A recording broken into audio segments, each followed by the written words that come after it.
Hi, this is your GSI Matt for Sociology 100, winter 2015, and this is a short video showing you how to use Piazza.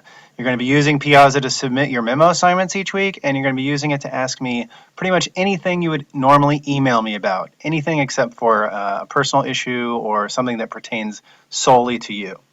So if you log on to CTools, this is our CTools site, you'll see Piazza over here on the left. Click on that.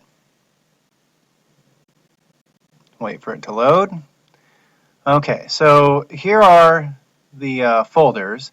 You'll see them when you hit over here, New Post, you'll see them all pop up. So every memo you submit should be a new post. Any question you submit will be a new question.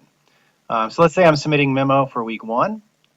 I'll come over here and I've clicked week 1. You can see it's been highlighted. And I'm going to say my awesome memo. And then here is the text for my awesome memo. Okay, yours is significantly longer, obviously. Come down here and you'll say, if you're not sure, you're not ready yet, you can save it as a draft. But once you're done, you can post this as a note. You will be given the option to be anonymous if you want. I have the instructor view, so I can't be anonymous.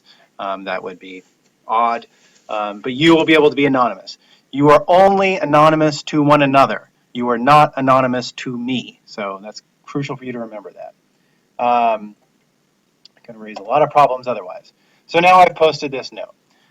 You have the option for 3 of your memos. If you can't think of anything you want to say, if nothing from the readings of the lecture really jumped out at you, you have the option to respond to someone else's memo in order to satisfy the assignment.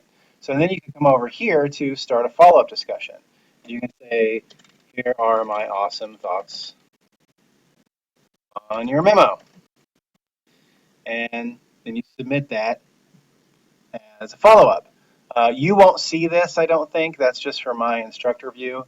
So I'll just mark that as resolved because it's not a real issue.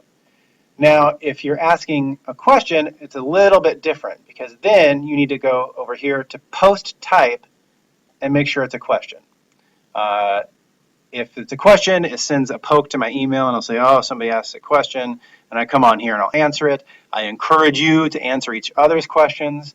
If you, I don't know if you saw, but well, I'll just post it here. New question, a new question. And again, you can save it as a draft or you can post it immediately. So we'll just post it. Oh, whoops, I forgot to select a folder. So let's say it's a question about the research paper. So I have a new question. I can offer an answer. You are more than welcome to offer answers as well. When I come on to check the questions and the potential answers, I can say, hey, that was a great question. I can also do that for any answers. There's no answers here, so I can't show you that. But I can say like, oh, so-and-so answered that, that's the right answer. And then I won't answer it and I'll mark it as resolved. For questions that you ask about the readings, I will probably save those to talk about in section. So I may not answer those, just so you know. But I encourage you to ask questions, and I really encourage you to answer each other's questions. This is supposed to be a collective forum. This is where pedagogy, which is the science of teaching, this is where this is going. And I encourage you to respond to each other's memos. And again, you have 3 memos that count towards responding to other people's memos, but I encourage you to respond anyway, even if you don't count it as a memo. So if you have like a 4-sentence response, you think, hey, I think that's great, or hey, I think you're missing this point, or hey, I think this is completely off base, be civil, but I encourage you to list those things.